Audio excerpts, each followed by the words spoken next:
The Smith family lived in a neighborhood that seemed like it had been painted from a storybook. Tree-lined streets, wide avenues, and an air of serenity that invited happiness to linger. Their home, nestled within this picturesque setting, radiated warmth and joy, a beacon of harmony for all who knew them.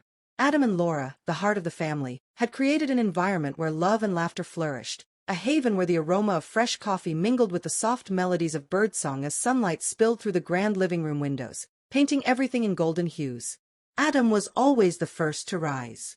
With a methodical nature, he moved through his mornings with precision, brewing coffee, checking emails, and fine-tuning his schedule for the day. A dedicated engineer, his keen attention to detail didn't end with his profession. At home, he was the kind of father who celebrated every milestone, no matter how small, with his children, Emma and Lucas. To everyone around, Adam embodied the image of the ideal dad, steadfast, playful, and endlessly supportive. Laura, by contrast, was a whirlwind of vibrant energy. A sharp analyst at a prestigious bank, she balanced her career and family life with an elegance that left others in awe. She transformed the mundane into moments of magic, playing classical music as she cooked, her laughter blending with the rhythm of the melodies. Her meals were more than just sustenance, they were an expression of love, each dish carrying the unspoken message of how deeply she cherished her family. The Smith children were the house's heartbeat. 13-year-old Emma had a keen eye for beauty, capturing life's fleeting moments with her camera, her excitement palpable when she framed the perfect shot of a sunset or a candid smile.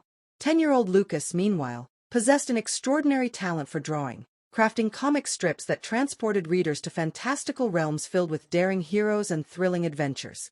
Their home bustled with life and creativity. Emma darted through the house with her soccer gear, while Lucas left trails of colored pencil marks on tables and walls, earning both exasperated sighs and amused smiles from his parents. Weekends were even livelier. The backyard turned into a vibrant gathering spot, with Adam manning the grill in his apron and Laura orchestrating an array of side dishes that vanished almost as quickly as she prepared them. Their laughter echoed through the neighborhood, a sound that epitomized joy and togetherness. Evenings at the Smith house held a sacred tradition, family movie marathons. Blankets sprawled across the couch, the scent of freshly popped popcorn filled the air, and debates about movie choices became a cherished ritual. In those moments, it felt as though time stood still, the outside world fading away as they reveled in each other's company. The Smiths had built more than just a house. They had crafted a sanctuary of love, respect, and unbreakable bonds. Yet, as life often reminds us, even the strongest fortresses can develop cracks. At first, the changes were subtle, almost imperceptible. Laura, though still devoted and loving, seemed to carry a weight that Adam couldn't quite define. Her warm smiles grew faintly distant, her eyes occasionally lost in thought as she gazed out the window during breakfast. The vibrant energy that once defined her seemed tempered by an unseen heaviness. Adam, with his pragmatic mindset, initially attributed her demeanor to exhaustion. Her demanding role at the bank was undoubtedly draining, he reasoned. Yet, her shifts extended beyond mere fatigue. Her wardrobe grew noticeably refined, her makeup more polished, her choice of perfume reminiscent of their early years together. "You look beautiful today," Adam remarked one morning, his tone tender. Laura's response, a brief, rushed smile, left him uneasy, her eyes avoiding his in a way they never had before. Then came the late nights. Family dinners were increasingly replaced with text messages citing urgent meetings or pressing deadlines. Emma and Lucas accepted these explanations without question, but Adam felt the strain of her absence. A gnawing unease settled in his chest, though he dismissed it, reluctant to give voice to his fears. One evening, while Laura was in the shower, Adam's eyes fell upon a business card on her desk. The name Ethan Blake was printed on it in sleek lettering, a name that meant nothing to him but sparked a quiet alarm. He placed it back as he found it, feeling a pang of guilt for his intrusion. In the days that followed, Ethan's name surfaced more frequently in Laura's casual mentions. She spoke of collaborative projects and his leadership skills, even laughing at anecdotes from the office. Adam listened, doing his best to quell his growing doubts, but an inexplicable discomfort lingered. Something had shifted in their once unshakable bond, and though he yearned to dismiss it as paranoia, a quiet voice within him whispered that change was inevitable. The quiet evening in the Smith household had an unusual tension. Laura sat on the couch, absorbed in her phone, her soft laughter breaking the silence. Adam glanced over, curious. "What's so funny?" he asked lightly. "Oh, nothing much," she replied, her focus still on the screen. Ethan sent a funny message about today's project. Her response was casual, but it struck a chord deep within Adam. A tightness formed in his chest, a peculiar mix of jealousy and unease. He said nothing, brushing it off as overthinking. Yet, as he lay in bed that night, staring at the ceiling, his mind was awash with doubts. Was Ethan merely a coworker providing light-hearted relief from work stress, or was there something deeper, something unspoken, lurking in the shadows? Ethan Blake was no ordinary colleague. He had a magnetic charisma, the kind that commanded attention and admiration effortlessly. His arrival at Laura's office had been heralded as a game-changer. Cheerful and confident, he possessed an uncanny ability to make people feel valued, leaving a trail of smiles in his wake. Initially, he was just another name in Laura's stories about work. But over time, his name began surfacing more often, accompanied by a tone of admiration that Adam couldn't ignore. The turning point came with a corporate retreat that Ethan organized, a team-building event designed to foster collaboration. Laura hesitated to attend, concerned about the disruption it might cause at home. Adam, ever supportive, encouraged her. "You deserve some time for yourself," he said, unaware that his words would pave the way for a profound shift in their lives. The retreat was held at a luxurious resort, far removed from the hustle and bustle of the city. Laura, initially reserved, soon found herself charmed by the vibrant atmosphere. The days were filled with activities, team challenges, strategy sessions, and moments of relaxation by the pool. Ethan was at the center of it all, effortlessly leading, connecting, and captivating. One afternoon, during a competitive group exercise, Laura was paired with Ethan. His leadership was a blend of charm and decisiveness, and she found herself smiling more than she had in months. That evening, at a formal dinner, she wore a dress she hadn't donned in years. It clung to her in just the right way, accentuating her natural elegance. As she descended the stairs, she noticed the glances of admiration from her colleagues, but it was Ethan's gaze that lingered. "You look stunning," he said with an ease that made her heart flutter. They ended up seated near each other, their conversation flowing effortlessly from work to personal stories. Ethan spoke of his dreams and disappointments, weaving a tapestry of vulnerability and charm that drew Laura in. When the music began, he extended his hand. "May I have this dance?" She hesitated briefly but agreed, her heart racing as he led her to the floor. Their movements were modest, nothing outwardly inappropriate, but the proximity, the shared laughter and the spark in their eyes, left Laura feeling something she hadn't felt in years, alive. When the retreat ended, Laura returned home with a whirlwind of emotions. She loved Adam deeply, of that she was certain, but Ethan had awakened a dormant part of her, a side of herself she had long forgotten. The days that followed were marked by subtle changes. She wore her retreat perfume, spent extra time getting ready, and became more evasive about her schedule. Adam, ever observant, sensed the shift. One evening, unable to bear the growing distance, he turned off the TV and faced her. "Laura," he began, his voice steady but tinged with vulnerability. "We need to talk." Surprised, she looked up, but her expression was guarded. "I feel like something's changed between us," he continued. "I'm not here to accuse or blame, but I can't ignore that you're different. I want to understand what's going on." Laura hesitated, her fingers fidgeting as she searched for the right words. Finally, she sighed. "Adam, I've been feeling lost. It's not about you, not entirely, anyway. It's about me. About what I want, who I've become. I've been questioning everything." Her honesty struck him like a physical blow, but he masked his pain, leaning forward. "And Ethan," he asked, his voice quiet but resolute. "Where does he fit into this?" Tears welled in Laura's eyes. "He's made me realize things about myself," she admitted. "There's nothing physical between us, but I can't deny he's stirred feelings I didn't know were still there. I don't know what to do, Adam. I love you, but I also need to figure out who I am." Her words left him reeling.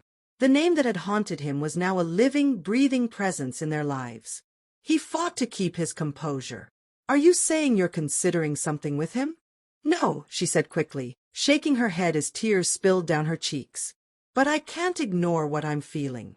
I need clarity, Adam, for both of us." Silence filled the room, heavy and suffocating. In that moment, Both knew their lives would never be the same. The love they shared still burned, but now it was clouded by doubt, fear, and the painful realization that even the strongest bonds could be tested. The evening air in the Smith household was heavy with silence, the kind that filled the gaps between words left unsaid. Laura sat curled on the couch, her phone glowing softly in her hands. Adam watched her, his eyes lingering longer than usual. She seemed lost in thought, and when she let out a quiet laugh, it broke the stillness. "What's so funny?" he asked, his voice trying to sound casual but betraying his curiosity. She looked up briefly, her smile faint. "Oh, just something Ethan said about today's project," she replied, her tone light as her attention drifted back to her screen. The mention of Ethan twisted something deep in Adam's chest. He had no reason to question her words, yet the unease in his heart was undeniable. That night, as Laura slept beside him, her breathing steady and calm, Adam lay awake staring at the ceiling. His mind raced with questions he couldn't answer, each one pulling him further into a sea of doubt. Ethan Blake. The name that had become a recurring presence in their conversations now felt like a storm cloud gathering on the horizon. Ethan wasn't just another colleague, he was a force of nature, charismatic, confident, and magnetic. The kind of man people gravitated toward, the kind who left lasting impressions. At first, Adam dismissed his feelings as jealousy, an overreaction to the harmless anecdotes Laura shared. But as her stories grew more frequent, painted in subtle hues of admiration, he couldn't shake the feeling that something was changing. Then came the retreat, a corporate getaway orchestrated by Ethan himself. Laura had hesitated to go, worried about leaving the kids and disrupting the rhythm of their lives. But Adam, ever supportive, encouraged her. "You deserve this," he'd said, never imagining that his words might set something in motion he couldn't control. The retreat was set in an idyllic mountain resort, surrounded by serene views and fresh air. At first, Laura felt out of place, hesitant to let her guard down. But the energy of the team, the laughter and camaraderie, began to draw her in. Ethan was in his element, moving effortlessly through the crowd, making everyone feel seen and valued. During a team challenge, Laura found herself paired with him. His easy confidence and sharp wit disarmed her, and she realized she was smiling more than she had in months. That evening, during a formal dinner, she wore a dress that had been tucked away for years. As she descended the stairs, she felt the attention of the room shift. But it wasn't the admiring glances of her coworkers that stirred her. It was Ethan's gaze, steady and warm, that made her heart race. "You look stunning," he said simply, his voice smooth and sincere. Later, as the music began, he extended his hand to her. "Care to dance?" She hesitated, a small voice in the back of her mind warning her to decline. But something else, something undeniable, made her say yes. Their steps were polite, their conversation light, yet the proximity between them felt charged in a way she couldn't ignore. When Laura returned home, she carried a weight she didn't understand. She loved Adam, of that she was certain, but her time with Ethan had awakened a part of herself she hadn't realized was dormant. It wasn't about Ethan himself, but what he represented, a version of her she'd lost somewhere along the way. Adam noticed the change immediately. She was more distracted, her responses to his questions vague and distant. She began wearing the perfume she'd bought for the retreat, and her once predictable schedule now included frequent late meetings. He didn't want to accuse her of anything, but the shadow of doubt grew darker with each passing day. Finally, one evening, the silence became unbearable. Adam turned off the TV and faced her. "Laura," he said, his voice low but steady, "we need to talk." She looked up, startled, and for a moment he saw the guilt flicker in her eyes. "I feel like there's something you're not telling me," he said, carefully choosing his words. "I don't want to jump to conclusions, but I can't ignore that things feel different between us." Laura hesitated, her fingers trembling as she set down her phone. "Adam," she began, her voice breaking, "I've been feeling lost. It's not about you, not entirely. It's me. I've been questioning everything, our marriage, my life, who I am. And Ethan." His name hung in the air like an accusation. Adam's jaw tightened, his stomach twisting. "What about him?" "There's nothing between us," she said quickly, tears pooling in her eyes. "But he made me realize things about myself I didn't want to face. I've been trying to figure out what I feel, and I know how awful this sounds, but—" Her voice faltered, and for a moment, Adam thought he misheard her. What she proposed next shattered his world. She spoke of needing clarity, of exploring her feelings, even if it meant stepping outside the boundaries of their marriage. Laura, he said, standing abruptly, his voice a mix of disbelief and anger. Do you hear yourself? You're asking me to destroy everything we've built. Everything. For what? Curiosity. She sobbed, shaking her head. I don't know, Adam. I don't know what to do. I just feel like I'm losing myself, and I can't keep pretending everything's fine. His voice turned cold, the pain in his heart evident. If that's truly how you feel, Laura, then maybe we've already lost more than I thought. That night, they slept in separate rooms. The days that followed were marked by an unbearable silence, the once warm and lively home now filled with an aching emptiness. But as the days turned into weeks, something shifted. Laura approached Adam one evening, her expression resolute but softer than it had been in months. I've made a decision, she said, her voice trembling. I'm not going to pursue anything with Ethan. But we can't ignore what this has revealed about us. We've been so caught up in life's demands that we stopped seeing each other. I want to fix that, if you still want to. Adam's chest ached as he listened, her words raw but sincere. Slowly, he nodded. I've never stopped wanting to, Laura. I just didn't know how to reach you. That weekend, Adam planned a surprise, a trip back to the cabin where they'd spent their first weekend together as a couple. There, surrounded by the same quiet beauty, they began to rediscover what had brought them together in the first place. They laughed, they cried, and they talked about their fears and dreams in a way they hadn't in years. As the sun set behind the mountains, Laura looked at Adam, her eyes filled with both sorrow and hope. I know it won't be easy, she whispered, but I want to fight for us. Adam took her hand, holding it tightly. So do I, Laura. I'll always choose you. And in that moment, they began to rebuild, not perfect, but determined to face whatever came next together.